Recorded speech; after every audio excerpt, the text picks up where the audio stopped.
ouvi quando me disseram: ó, vamos para a casa do Senhor, pois nela os santos sempre receberão as bênçãos do eterno Criador. Somos a nação abençoada, nação de Deus, unida em seu amor.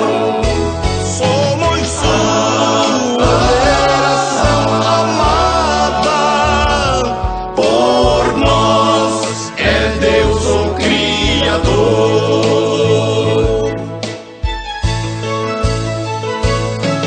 A santa, gloriosa lei eterna, na sua casa ensina, ó Senhor.